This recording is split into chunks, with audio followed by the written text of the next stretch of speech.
U 9. stoljeću kulturne i jezične razlike između istočne i zapadne crkve postaju sve izraženije i počinju ozbiljno otežavati međusobno razumijevanje. Zapad koristi latinski jezik, dok se na istoku koristi grčki, što otežava prevođenje teoloških pojmova i dovodi do nesporazuma. Jedan od poznatijih primjera je spor oko izraza filiokve. Pored jezika i kulturni kontekst se znatno razlikuje. Zapad se razvija pod utjecajem germanskih kraljevstava, a kasnije Svetog Rimskog carstva, dok se na istoku održava snažno centralizirano Bizantsko carstvo. Ovi različiti politički sustavi stvaraju i različite poglede na autoritet, društvo i vjeru. Također, liturgijska praksa se počinje razlikovati. Na zapadu se razvijaju obredi s naglaskom na svećenički celibat i korištenje beskvasnog kruha u Euharistiji, dok istok zadržava praksu ženidbe svećenika i koristi kruh s kvascem. Ove razlike u liturgiji, mentalitetu i jeziku dodatno produbljuju podjelu, koja će kulminirati u 11. stoljeću. Već u 9. stoljeću dolazi do prvog ozbiljnog sukoba između Rima i Carigrada, poznatog kao Fotijev raskol. Sukob je izbio između pape Nikole I i carigradskog patrijarha Fotija. Glavni razlozi bili su uplitanje Rima u unutarnje poslove istočne crkve te teološko pitanje filiokve. Iako je raskol tada bio privremeno riješen, jasno je pokazao duboke i dugotrajne napetosti. Pitanje papinskog autoriteta i razlike u vjerovanju. Ovaj događaj otkriva da su razlike između istoka i zapada postojale stoljećima prije konačnog raskola. Koje su to ključne tačke spora koje su vremenom sve više eskalirale? Papinski primat i autoritet, zapadna crkva s papom na čelu, vjerovala je da papa ima vrhovni i univerzalni autoritet nad cijelom crkvom, kao nasljednik Svetog Petra. Nasuprot tome, istočna crkva je papu priznavala kao prvog među jednakima, primat časti, ali nije prihvatala da on može donositi odluke bez savjetovanja s drugim patrijarsima i saborima. Filiokve klauzula, latinska crkva je jednostrano dodala izraz filiokve, što znači i sina, u vjerovanje, tvrdeći da Duh Sveti proizlazi od Oca i Sina. Istočna crkva se usprotivila iz dva razloga. Prvo, zato što je mijenjanje vjerovanja bez saborske odluke bilo nekanonsko, i drugo, zato što je ta formulacija mijenjala teološko razumijevanje Svetog Trojstva.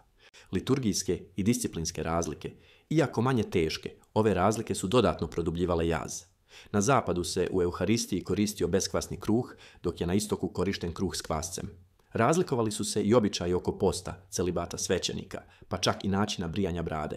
Sve ove razlike, jezične, teološke, liturgijske i političke, postepeno su udaljavale istočnu i zapadnu crkvu, pripremajući teren za veliki raskol koji će se dogoditi u 11. stoljeću. Atmosfera između istočne i zapadne crkve bila je izuzetno napeta, a kulminacija dolazi 1054. godine, događajem koji se danas označava kao veliki raskol. Glavni akteri bili su papa Leon IX, koji je preminuo tokom samog razvoja događaja, ali su njegovi izaslanici nastavili delovati u njegovo ime, i konstantinopoljski patrijarh Mihajlo I Cerularije. Obojica su bili čvrsti u svojim stavovima i nespremni na kompromis, što je dodatno otežalo i onako složenu situaciju.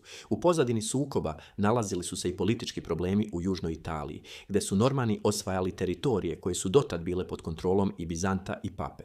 Dok papa traži pomoć od Bizanta, istovremeno pokušava nametnuti latinske liturgijske običaje grčkim crkvama u Italiji. Kao odgovor, patrijarh Mihajlo zatvara latinske crkve u Konstantinopolju i oštro kritikuje latinsku praksu, posebno upotrebu beskvasnog hljeba u Euharistiji. U pokušaju da se reši spor, papa Leon IX šalje delegaciju u Konstantinopolj predvođenu kardinalom Humbertom. Međutim, Humbert je bio poznat po svojoj aroganciji i netaktičnosti, što je umjesto smirivanja situacije dodatno dolilo ulje na vatru. Kada su pregovori propali 16. jula 1054. godine, dok su car i patrijarh bili odsutni iz Aja Sofije, kardinal Humbert polaže bulu o ekskomunikaciji na oltar crkve Svete Sofije. Bula formalno izopštava patrijarha Mihajla i njegove saradnike. Iako ne celu istočnu crkvu, događaj je tako shvaćen. Patrijarh Mihajlo ubrzo saziva sinodu koja odgovara uzvratnom ekskomunikacijom Humberta i njegove delegacije. Da li su tada svi verovali da je došlo do trajne podele?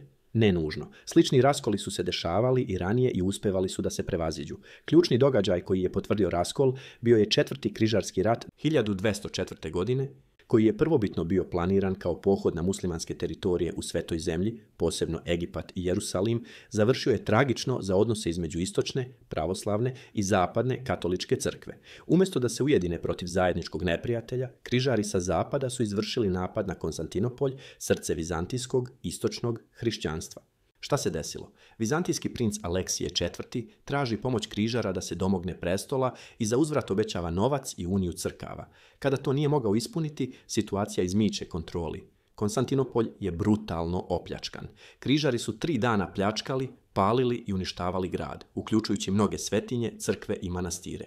Aja Sofija, glavna crkva istočne crkve, bila je oskrnavljena. Prema zapisima, konji su uvedeni u hram, zlato i relikvije su odnešene.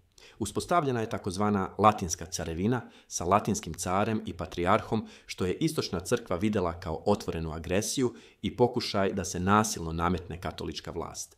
Iako se raskol između Rima i Konstantinopolja formalno dogodio 1054. godine, mnogi istoričari smatraju da je upravo događaj iz 1204. godine bio tačka bez povratka, jer je povjerenje potpuno izgubljeno. Bilo je nekoliko pokušaja pomirenja kasnije na saborima u Lionu i Firenci, ali su svi propali, velikim delom zbog sećanja na 1204.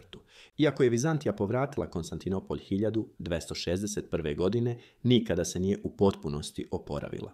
Slabost koju je izazvao ovaj događaj doprinijela je konačnom padu Carigrada pod Osmanlije 1453. godine.